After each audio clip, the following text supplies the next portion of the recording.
What's going on YouTube? Subaru is a brand with a lot of loyal customers. So for many people, the biggest part of their car buying decision is not what type of vehicle to get, but what type of Subaru to get. That's a question we hope to answer today by squaring off two of their most popular crossovers that overlap a lot in terms of price and size. So let's go ahead and get to it. Alright, so to begin things here, we have to talk about the pricing and equipment of these two. For the Forester, we selected the middle trim, which is probably the most popular one among customers. Obviously, every Subaru has standard all-wheel drive, so after factoring in a small selection of options and the $1,010 destination charge, the total is a very reasonable $31,010. Now, since the Crosstrek is the cheaper of the two starting out, it does mean that the same money affords you a trim higher on the totem pole. We have the loaded limited all-wheel drive with a decent amount of extra options, and we still end up at an almost identical $31,776. Obviously, that puts them very close in terms of pricing. So now let's see which one is the better way to spend your hard-earned money. So first, looking at the exterior designs, you'll notice some familial resemblance, but also plenty of unique elements. The Crosstrek has the more conservative design, with a softer looking and smaller grille up front. The Forester is definitely also conservative in most trims, but the sport model is a lot more expressive, with a large black grille. As far as the lighting, both have entirely LED headlight clusters besides for the turn signals, and then LED fog lights below. Additionally, front ground clearance is identical at 8.7 inches. In the rear, again the same thing plays out, where the Forester looks a bit more stylish, and one advantage is that it has an exposed exhaust outlet. Heading next to the wheels, you'll find 18-inch alloys on both of them, and both sets of mirrors are heated and auto-dimming, but as equipped, our Forester is lacking the blind spot monitoring system. However, that one system aside, Subaru's emphasis on safety means that both of them have automatic emergency braking, lane keeping assist, adaptive cruise control, and automatic high beam headlights. And obviously, both of them are going to share warranties as well. So that's it for the exteriors. Now let's see if there is more to separate them on the insides.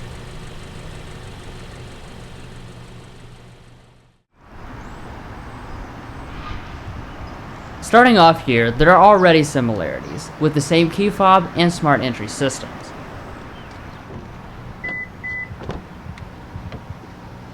And then opening up the doors, you can immediately tell that they are both cut from the same cloth. The Sport Forester always comes with this gray, black, and orange color scheme with cloth seats, but the loaded Crosstrek comes with a gray and black leather interior.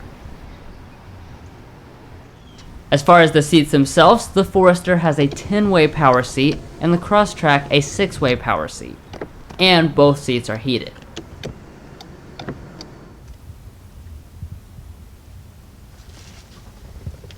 Once inside, cabin materials are pretty close, but the Forester has a few extra touches to make it the more premium space.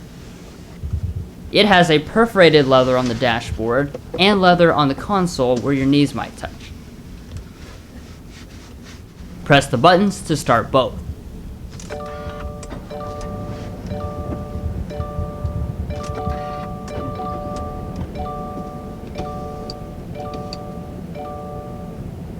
As far as the gauges, they are pretty much the same, with 4.2-inch displays. They both also have helper displays mounted above the main screens on the dashboard. Next up, we have the very important aspect of storage, where unsurprisingly the Forester has a bit more. The Crosstrek's handbrake does take up some of the space that is used by the Forester. And speaking of handbrake, having an electronic parking brake and brake hold feature is an advantage in and of itself. As far as the shifter setup, they are identical, with paddles and backup cameras with active trajectory. Now the next stop up the dash are the climate controls, which are identical single-zone automatic setups. And as far as the audio systems, only the Crosstrek can have the upgraded Harman Kardon sound system at this price point.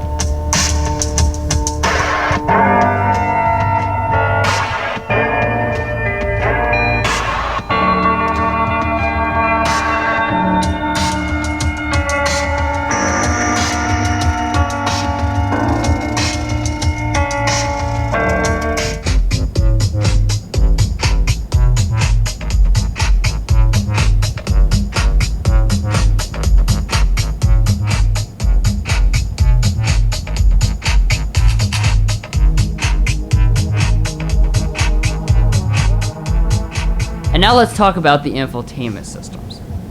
Obviously, there is a size difference here, 6.5 inches on the Forester and 8 inches on the Crosstrek. With that upgraded screen also comes navigation, but both of them still have both Android Auto and Apple CarPlay. Finally, the last thing to mention is a big advantage for the Forester, and that's the fact that it has a standard panoramic moonroof instead of a regular size unit.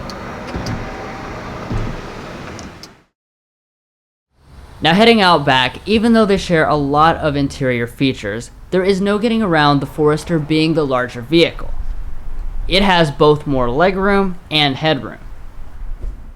Once inside, in terms of amenities, the Forester again offers more, with rear vents and smart charging USB ports.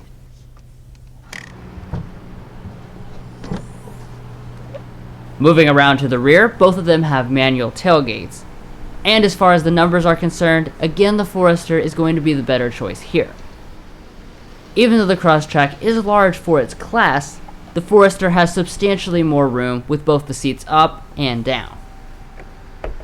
Alrighty, so now let's go ahead and get to the important business of comparing them under the hood and out on the road. As you've seen up to this point, these two have plenty of similarities, but under the hood, there is not as much. The Forester comes with a 2.5-liter naturally aspirated Boxer 4 engine, making 182 horsepower and 176 pound-feet of torque. But the Crosstrek has a 2-liter Boxer 4 engine, making 152 horsepower and 145 pound-feet of torque. As you would expect, this means the Forester is the quicker of the two.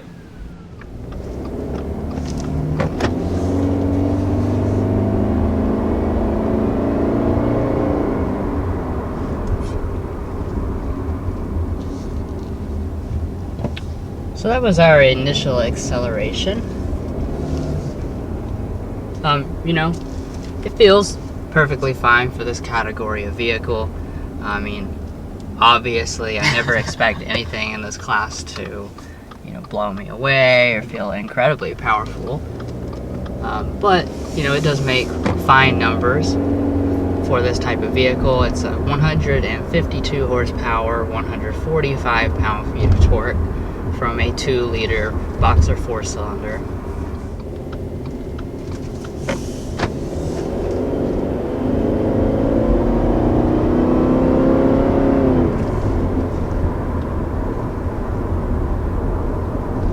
So there's our first acceleration in the 2020 Forester.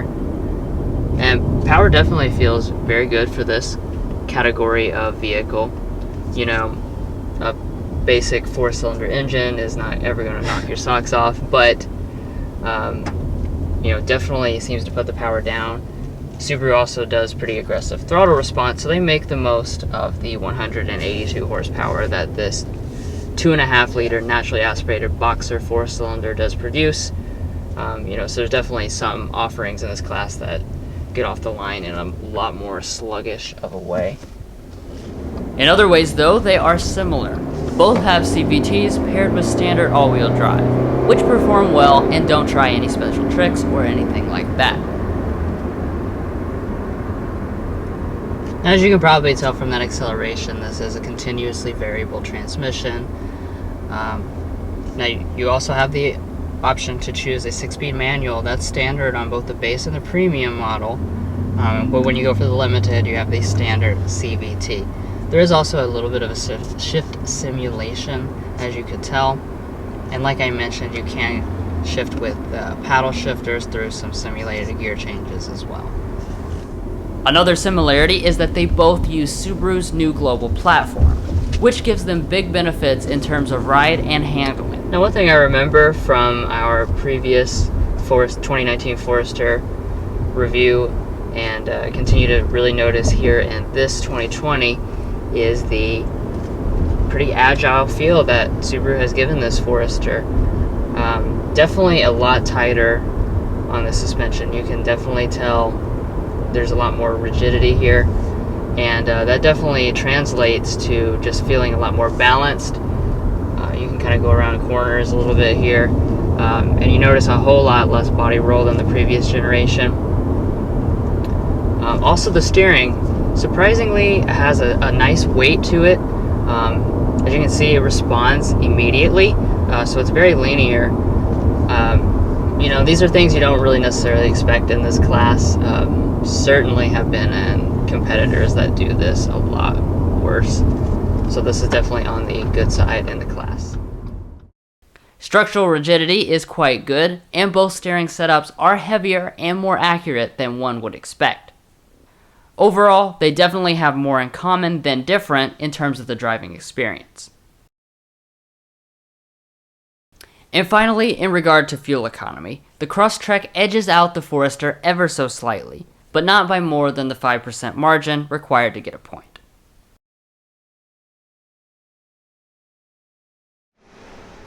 So there you have it. As far as bang for the buck is concerned, the Forester might be the best Subaru CUV in the lineup. And you can see how it stacks up against the Outback in another comparison, which is on the channel right now. The Crosstrek is one of the best CUVs in its class, so as always, make sure to check out both of these two in person to determine which one is the better match for your lifestyle. Anyways, thanks so much for tuning in, and don't pass up on that subscribe button or else you might not see the latest comparisons and full review videos that we're posting.